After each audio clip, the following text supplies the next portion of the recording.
الحمد لله نحمده ونستعينه ونستغفره ونؤمن به ونتوكل عليه ونعوذ بالله من شرور أنفسنا ومن سيئات أعمالنا من يهده الله فلا مضل له ومن يضلله فلا هادي له ونشهد أن لا إله إلا الله وحده لا شريك له ونشهد أن سيدنا وسندنا ونبينا وشفيعنا وحبيبنا ومولانا محمد صلى الله عليه وعلى آله وصحابه وبارك وسلم।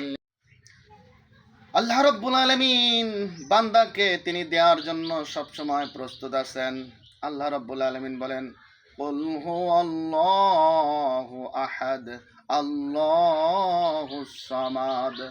আমি আল্লাহ রাব্বুল আলামিন এক ও অদ্বিতীয়, আমি আল্লাহ অমুখাপেক্ষী।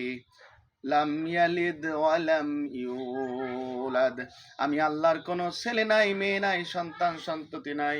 আমি আল্লাহর বাবাও নাই, দাদাও নাই, কেউ নাই। বান্দারে, আকাশ সাজাইলাম তোমাদের জন্য, জমিন সাজাইলাম তোমাদের জন্য, গাছপালা তরুলতা, হাজার হাজার প্রকারের মাছ তোমরা নদীতে দিয়ে দিয়েছি তোমাদের খাবারের জন্য। জঙ্গলে পশু পাখি থেকে শুরু করে আমি আল্লাহ নানান নিয়ামত দিয়েছি। কবি বলেন, মাই তো মায়েল বা করম লেকেন সায়েল তো হাই হি নেহি। আল্লাহর ভাষা বুঝাইতেছেন, মাই তো মায়েল বা করম লেকেন সায়েল তো হাই হি নেহি, তুর তো হাই মাগার মোসা তো হাই হি নেহি। আল্লাহ রাব্বুল আলামিন, আমি আল্লাহ দেওয়ার জন্য প্রস্তুত আছি, কিন্তু চেয়ে নেওয়ার মতন লোক নাই। এজন্য চাওয়ার মতন চাইলে আল্লাহ রাব্বুল আলামিন দেওয়ার জন্য প্রস্তুত আছেন। এজন্য নিশি রজনীতে ওই যখন মানুষ ঘুমন্ত থাকবে, ওই সময়ে যদি বান্দা ওঠে শীতের কনকনে পানি দিয়ে ওযু করে 2 রাকাত 4 রাকাত নামাজ পড়ে আল্লাহ রাব্বুল আলামিনের কাছে দোয়া করে, আল্লাহ রাব্বুল আলামিন তাহলে ওই দোয়া কবুল করে নেন।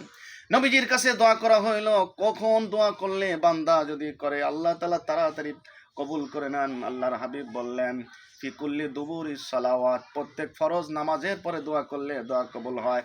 আর জফিল লাইলে, রাতের নিশি রজনীতে বান্দা যখন একাকী, কেউ জানে না, কাউকে দেখানোর জন্য না, বান্দা দোয়া করলে আল্লাহর সাথে সরাসরি কানেক্টেড হয়ে যায়।